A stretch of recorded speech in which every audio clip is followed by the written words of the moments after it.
Bom dia mais uma vez, meus queridos. Bom dia porque eu estou aqui pela manhã. Mas, se você está assistindo manhã, tarde ou noite, vamos lá de bom dia, boa tarde, boa noite. Como vocês estão? Espero que bem. O professor, como vocês já sabem, né, está se cuidando bastante. Afinal, eu já não sou tão novinho como vocês, saindo de casa apenas para o que é necessário, me cuidando aí em meio a essa pandemia, tá bom? Espero que vocês também, hein? Não vamos esquecer, isto não é brincadeira, é um vírus que está circulando. Infelizmente, agora em Alagoas as coisas estão piorando um pouquinho, né? Graças ao nosso Deus, não está tão mal quanto outros estados, mas tem piorado um pouquinho nos últimos dias. Os casos têm aumentado bastante e isso indica que nós precisamos nos cuidar ainda mais agora, tá bom? Antes de fazermos nossa oração inicial, eu quero lembrar vocês que nós estamos finalizando o nosso primeiro bimestre, que nós já deveríamos ter acabado, né? Já falei isso em outro vídeo, mas em meio a tudo, estamos finalizando estas semanas.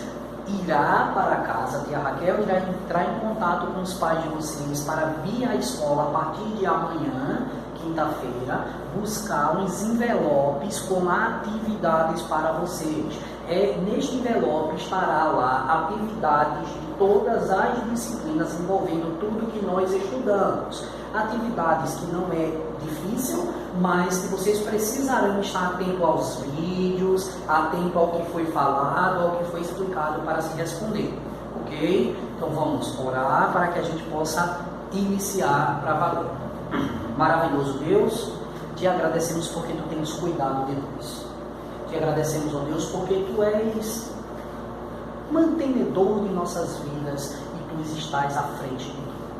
Que o Senhor possa nos ajudar em mais essa videoaula, para que possamos entender, compreender e tirar qualquer dúvida. Em nome de teu Filho amado Jesus Cristo, pedimos e te agradecemos. Amém. Bom, hoje nós vamos ter um vídeo, espero que rápido, não é o meu forte, mas vamos lá. Vamos apenas falar rapidinho sobre o que nós já estudamos, formação do povo brasileiro, no Brasil e na América, as grandes regiões. Lembrando que as grandes regiões nós falamos apenas de forma geral.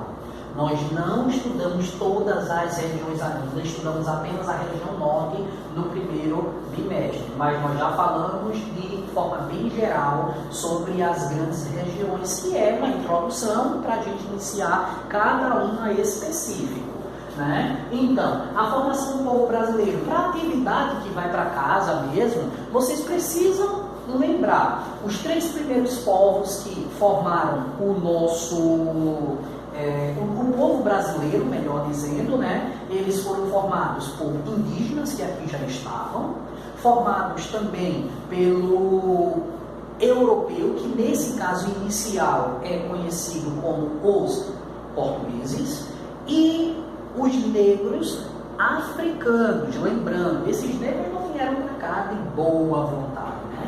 Eles vieram para cá escravizados.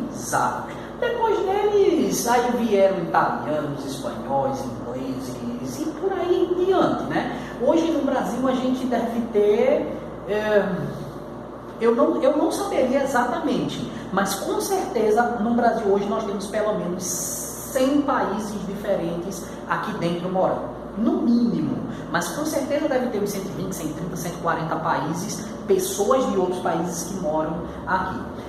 Em meio a essa formação, a gente precisa se atentar também à mistura desses povos, à herança, né? Lembrar, por exemplo, que a nossa língua portuguesa nós herdamos dos portugueses, né? Apesar de não termos um português igual ao de Portugal, mas nós herdamos a língua portuguesa de Portugal, comidas, né? Atividades culturais que nós herdamos de europeus, de africanos e indígenas.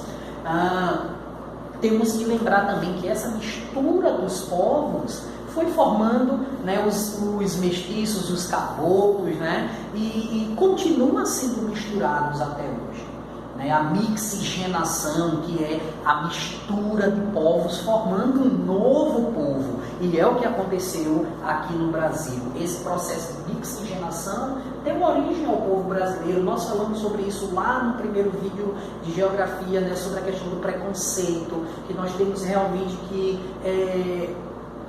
crer realmente mais na perfeição da criação de Deus, que Deus criou todos nós iguais, né? E não é a cor da pele que diz se alguém é melhor ou pior. E quando a gente fala que Deus criou todos nós iguais perante a perfeição da sua criação. É claro que cada um é mais moreno, o outro é mais branco, o outro é negro, mas isso não importa.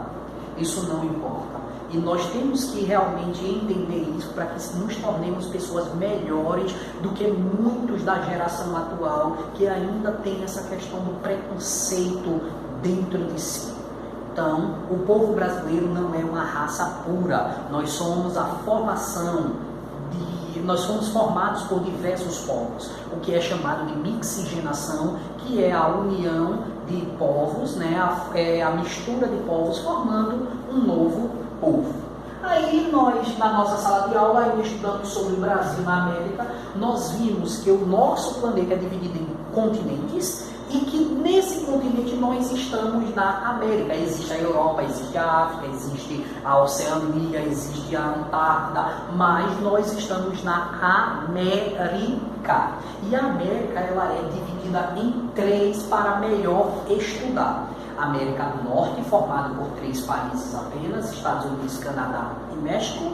A América Central, que é um conjunto de ilhas e pequenos países, né, que está na divisa entre a América do Norte e a América do Sul. Vocês também viram isso no outro vídeo, né, lá com o mapinha.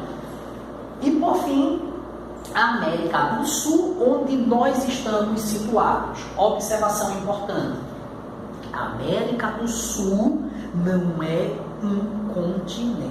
A América do Sul é uma parte do continente conhecido como América, onde nós estamos.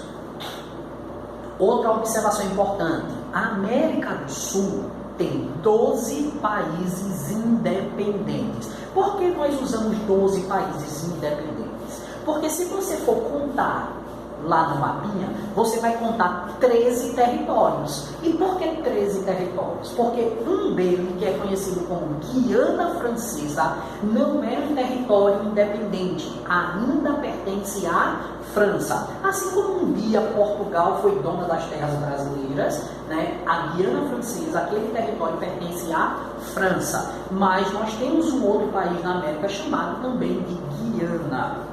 No entanto, a América tem 12 países independentes, entre eles o Brasil, que é o maior em território e o maior também em população. Mas lembrando que em toda a América, o Brasil é o segundo em população e é o terceiro em tamanho, ok? América, diferente da América do Sul. A América é o continente todo, formado por América do Norte, América Central e América do Sul. A América do Sul é onde nós estamos situados e esta é uma parte do continente América, ok? América do Norte porque está no hemisfério norte do planeta, América Central porque está ali no meio, América do Sul porque está a sua maior parte no continente, no hemisfério sul do planeta, ok? Dentro dos continentes, né, existem os países, né, eu acabei de falar, o Brasil está na América do Sul, e dentro do Brasil, o Brasil é dividido em 5 grandes regiões: Norte, Nordeste, Sul, Sudeste e o Centro-Oeste.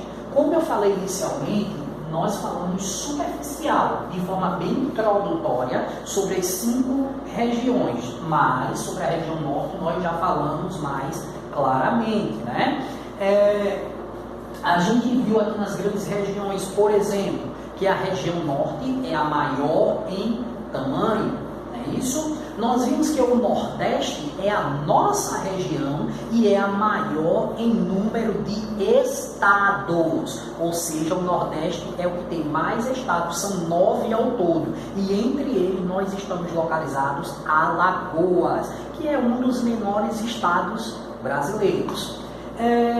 Na região Sudeste, nós vimos nessa introdução que é a mais rica, mais desenvolvida economicamente, né? É a mais urbanizada, né? A que tem o maior número de população habitando, tem os principais grandes centros econômicos do Brasil, é conhecido como o coração econômico do Brasil. Na região Sudeste está localizado em São Paulo, que é o estado mais populoso do Brasil, que tem a cidade, a capital, São Paulo também, como a maior cidade brasileira e uma das maiores do nosso planeta, né? Aí nós vamos na região Sul, que é a menor e mais fria das regiões, é a menor em tamanho e a mais fria das regiões. No Centro-Oeste, a gente poderia caracterizar, né, como o coração central do Brasil, as terras centrais do Brasil, e é lá que está localizado a nossa capital, Brasília, que nós iremos falar diretamente no nosso estudo da região Centro-Oeste e também em história sobre a formação de Brasília como capital brasileira, ok? Aí, dentro das grandes regiões, nós falamos da região Norte. Nós vimos, né, que a região Norte é a maior em tamanho no Brasil. Tem 2 estados que têm terras imensas, como o Amazonas e o Pará. É coberto em sua maior parte pela floresta amazônica, que é uma das características da vegetação, não significando que existe apenas a floresta amazônica, mas ela é a principal formação vegetal da região. Tem também característica de planície e planalto, né? A planície principalmente, a planície amazônica, que está na sub-região do rio Amazonas, que são áreas baixas, que normalmente alagam nos períodos de enchentes, né? Mas são grandes planícies que estão aos arredores do rio Amazonas, mas também nós temos lá planalto, né? Inclusive encontramos lá as maiores altitudes brasileiras, como o Pico da Neblina, que está situado na região com quase 3.000 metros de altitude. Já vimos essa questão da altitude e da altura, né? A altitude relacionado ao nível do mar. A altura, ela está relacionada do início, né, do topo até aonde você quer saber. Como exemplo, eu tenho apenas, como vocês sabem, 1,66 m, mas a minha altura eu meço do chão até o limite da minha cabeça. Mas se eu quisesse saber a altitude que a minha cabeça está, eu teria que medir a partir do nível do mar. Então eu saberia a altitude da minha cabeça. São situações diferentes. Nós vimos na vegetação, a principal, a hidrografia é formada principalmente pelo rio Amazonas, que é o maior rio do planeta em quantidade de água, em volume de água. Não é o maior em tamanho, mas não é o maior em tamanho por uma besteirinha, alguns pouquinhos metros. O rio Nilo, lá no Egito, é o maior rio do planeta em extensão, em tamanho. Mas o rio Amazonas só perde para ele por alguns pouquinhos metros, se eu não me engano, 54, 55 metros. Coisas muito pequenas. No entanto, o rio Amazonas tem um volume de água muito maior do que o rio Nilo. Muito maior mesmo, né? Sendo o maior rio do planeta em volume de água. Ah, professor, só tem o rio Amazonas lá? Claro que não. A região norte é onde nós encontramos a maior quantidade de água no Brasil e um dos locais que mais tem água doce também no planeta. Eu acho que eu nem falei isso para vocês, mas o Brasil, em estado líquido, é o país no planeta que mais tem água doce. Se a gente for considerar geleiras, aí o Brasil perde para o Canadá, né? Porque a maior parte da água do Canadá é congelada, que são as áreas com maiores latitudes, né? A gente já viu isso na sala de aula. Enfim, lá não só tem o rio Amazonas, tem vários afluentes, a gente falou também sobre isso, né? Afluentes são rios que jogam, lançam suas águas em outros rios. tem vários outros rios, vários afluentes, mas o principal é o rio Amazonas. O clima, destaca-se o clima equatorial. O clima equatorial que está totalmente ligado à floresta amazônica, que é a maior floresta equatorial do planeta. O clima normalmente está ligado à vegetação ligado ao clima. Se você tem um clima muito seco, né, como é o caso do nosso sertão nordestino, é impossível você ter lá vegetação como uma floresta. Por quê? Porque o clima está relacionado à vegetação, a vegetação relacionada ao clima. Lá nós temos um clima equatorial, quente e úmido, com chuvas constantes por causa da evaporação de água através da floresta amazônica. Principais estados a gente poderia considerar o Amazonas e o Pará, né? São os mais populosos e o que mais aparecem ali na mídia. O Pará ainda mais populoso do que o Amazonas, mas de forma geral são os dois mais importantes da região. Em meio a isso, eu peço para que vocês continuem seus estudos, olhem lá os outros vídeos, atividades que eu passei no caderno, retoma esses estudos. Estamos finalizando o nosso primeiro bimestre, já falei isso, estou repetindo isso. Espero que o nosso segundo bimestre ele possa ser pessoal, diretamente em sala de aula, né? O nosso contato diretamente, mas enquanto isso eu só peço que vocês possam assumir esse compromisso de estudar. Não esquecendo, vocês terão atividades para ser pegas na escola. A tia Raquel estará entrando em contato e dizendo a partir de que momento vocês devem vir pegar esses envelopes e quando deverão trazer. Tá bom? Espero a colaboração de vocês, espero que vocês se cuidem e espero reencontrar vocês o mais breve possível. Grande abraço para vocês e até o próximo vídeo. Tchau!